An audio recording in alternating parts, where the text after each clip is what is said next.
Hello my dear friends, welcome back once again to my channel. So today we'll be going to discuss about the digital painting process. तो चलिए start करते हैं। तो इस process में हम बात करेंगे एकदम स्क्रैच से लेके फाइनल रेंडर तक। तो हमें ये ध्यान रखना है, ये जो ग्रिड मैंने लिया है इसको कहते हैं रूल ऑफ थर्ड। तो रूल ऑफ थर्ड जो है ना, वहाँ पे हम कोशिश करेंगे कि सब्जेक्ट हमारा जो है वो उधर रहे रूल ऑफ थर्ड के अकॉर्डिंगली। कोई भी सब्जेक्ट, अगर ये जो 3 ग्रिड हमने बनाया है तो फर्स्ट जो इंटरसेक्शन है फ्रॉम लेफ्ट हैंड साइड, वहाँ पे अगर सब्जेक्ट रखते हैं तो वो बहुत अच्छा लगता है कॉम्पोजिशन देखने में। And the other thing is जो राइट हैंड साइड में इंटरसेक्शन है हॉराइजेंटल और वर्टिकल का जो लाइन है जहाँ पे इंटरसेक्ट हो रहा है, वहाँ के पॉइंट्स पे भी अगर हम सब्जेक्ट को रखें तो भी वो अच्छा लगेगा। तो this is called the rule of third. तो ये छोटा बड़ा हो सकता है कॉम्पोजिशन, जैसे मैंने अपने कॉम्पोजिशन में छोटा बड़ा करके देख रहा हूँ कि ये कितना सही बैठेगा। अपने अकॉर्डिंगली सब्जेक्ट को कितना एम्फसाइज करना है, कितना बड़ा रखना है, कितना छोटा करना है, अकॉर्डिंगली हम करते हैं। उसके बाद एक नॉर्मल सा स्केच रहेगा, ज़्यादा डिटेल इसमें नहीं करेंगे क्योंकि पेंटिंग प्रोसेस है। तो पेंटिंग में ना ज़्यादा ड्राइंग एकदम घिस के ड्राइंग नहीं करना पड़ता है, डिटेल ड्राइंग नहीं करना पड़ता है, हमें बस सजेशन के लिए चाहिए। जितना कि हमें पता चल जाए उतना ही लाइन ड्राइंग सफिशिएंट है। तो अभी हम क्या करेंगे, कलर लेंगे। तो कलर में क्या, एक न्यूट्रल कलर हम लगाएंगे। ये देखिए, ब्रश साइज़ अगर आप ज़्यादा बड़ा लेंगे या कैनवास साइज़ बहुत बड़ा है तो ये क्या है, रैम बहुत कंज्यूम करता है। तो तब आपको ना ब्रश का जो इफ़ेक्ट है, जो रेस्पॉन्स है वो रेस्पॉन्स टाइम बहुत ज़्यादा होगा।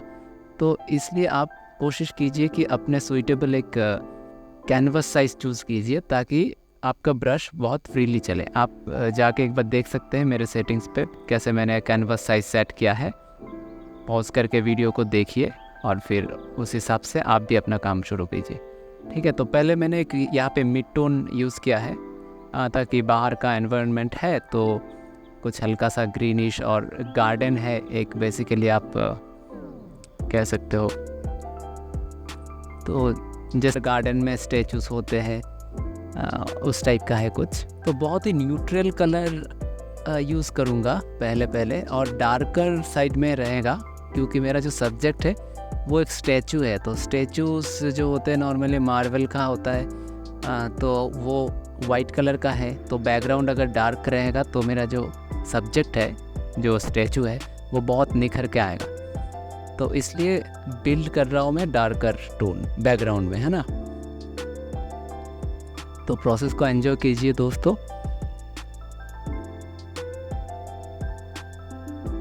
पेंटिंग करना बहुत ज़रूरी है। पेंटिंग अब बाहर जाके भी कर सकते हो, और ऐसे डिजिटली तो बहुत अच्छे ब्रशेस आ गए हैं कॉन्सेप्ट आर्ट में, जैसे हम यूज़ करते हैं ये ब्रशेस। तो मैं उसी से ही काम कर रहा हूँ एक्चुअली।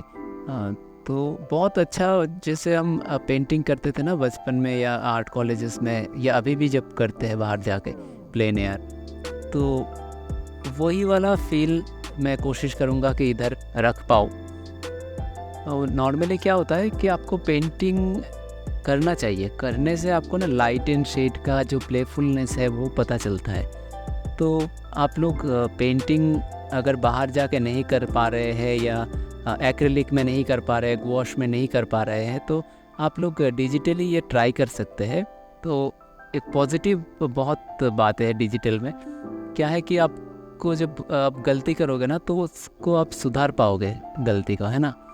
और इसका कॉपी बना करके आप बार बार, ये जैसे कि दिन का वर्जन मैं बना रहा हूँ, तो ये सनसेट के टाइम पे कैसा लगेगा, या रात को चांदनी रात में ये कैसा सीन रहेगा इसी का, अगर लाइटिंग के बारे में बात करें तो एक ही कॉम्पोजिशन को हम बार बार बहुत अच्छी तरीके से कर सकते हैं, हाँ, अपने अकॉर्डिंगली।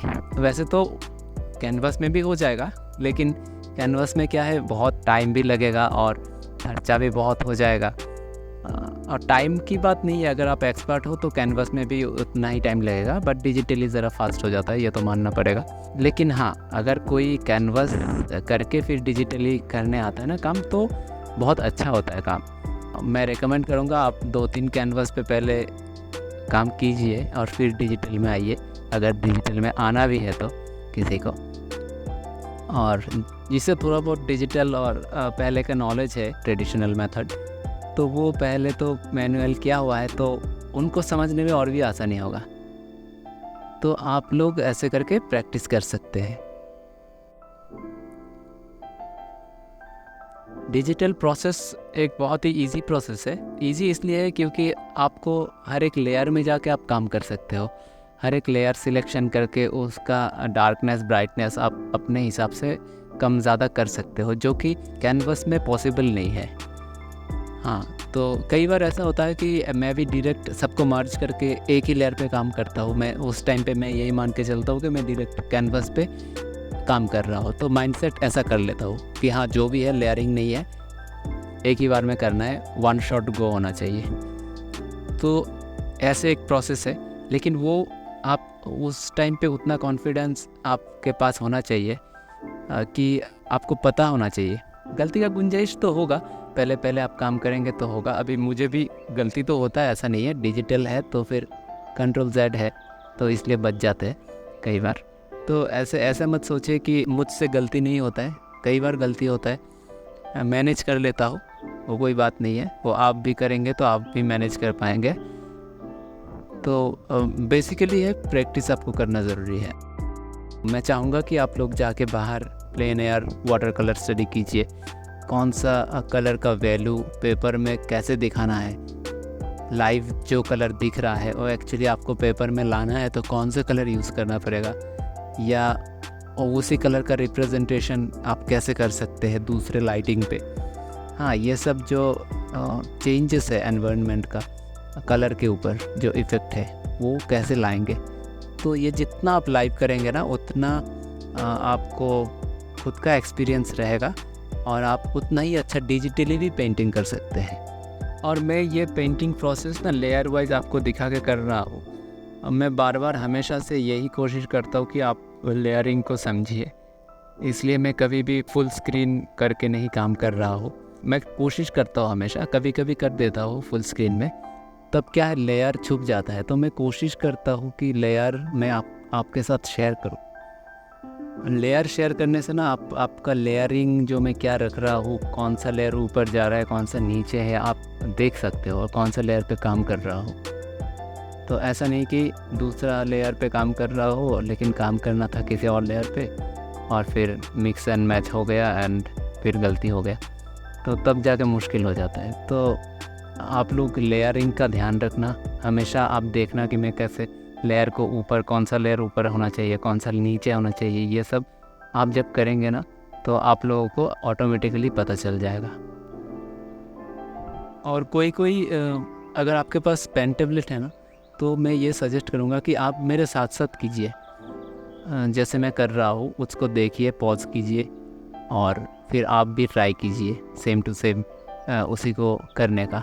क्योंकि कुछ चीज़ें हैं ना जो हमने बचपन से जो सीखा है कि हमारे टीचर से ही हमें सीखने को मिलता है। हाँ, टीचर जैसे सिखाते थे, कराते थे, तो हम भी वैसे ही करते थे जैसे सिंगिंग में होते हैं या म्यूज़िक में होते हैं, और आर्ट में भी ऐसा ही होता है। सिंगिंग में जैसे माउथ टू माउथ जो टीचर है उन्होंने एक सुर लगाया और उसी को हम कॉपी करते थे कि वैसे ही गाना है, वैसे ही सुर में। जैसे ड्राइंग जब सीखने गए तो आर्ट स्कूल में, तो टीचर जैसे करते थे हम भी वैसे ही करने की कोशिश करते थे, क्योंकि एक कॉपी बुक स्टाइल होते हैं कुछ, वो अगर आपने सीख लिया ना तो आपको चीज़ें समझना आ जाता है। फिर आप समझना स्टार्ट कर देते हो कि अच्छा इसलिए ऐसा हो रहा है। तो इस तरीके से अगर आप मेरे साथ साथ करेंगे तो मुझे लगता है कि ज़्यादा इफ़ेक्टिवली आप लोग सीख भी पाएंगे।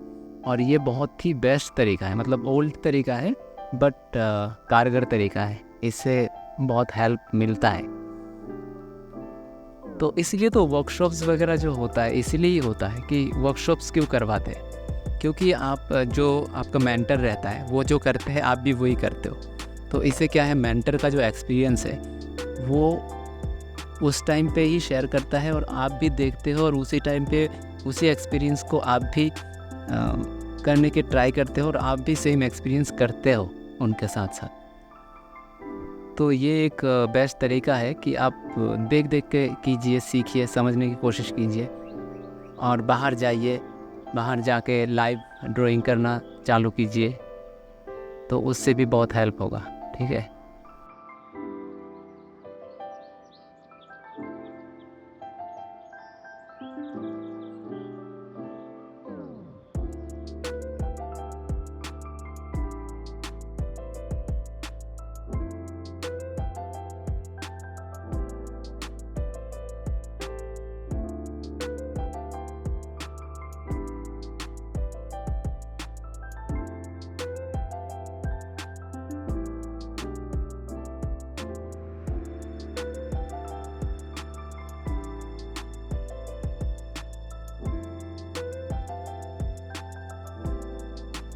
फोरग्राउंड एलिमेंट एक मैंने ऐड किया है इधर, कॉम्पोजिशन ड्राइंग में भी था ये, क्योंकि ये क्या है, एक बैलेंस करता है ना चीज़ों को। यहाँ पे जैसे राइट हैंड साइड कॉर्नर में एक डार्क, बहुत ज़्यादा चंक ऑफ डार्क है, तो यहाँ पे भी कुछ होना चाहिए ना डायगोनली, अगर बैलेंस करे तो that's how we can compose, है ना, बैलेंस कर सकते हैं चीज़ों को।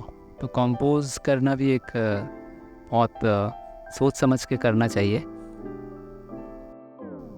कुछ डिटेलिंग ज़रूरी है, तो वो धीरे धीरे आप करते जाएंगे तो आपको खुद ब खुद समझ में आएगा कि कितना डिटेल करना है और कितना नहीं करना है, आप कौन से स्टेज पे आके आपको उधर छोड़ देना है। ऐसा नहीं कि करते ही गए, तो ज़्यादा डिटेल में भी घुसना नहीं है। पेंटिंग प्रोसेस है तो ज़रा सा रफ़ छोड़ना है, ज़रा सा टेक्सचर फील करना है ना। और मैं यही कोशिश करता हूँ कि पेंटिंग में ना ज़रा सा रफनेस रहे, तो रफनेस से क्या है ना, वो ब्यूटी है पेंटिंग का।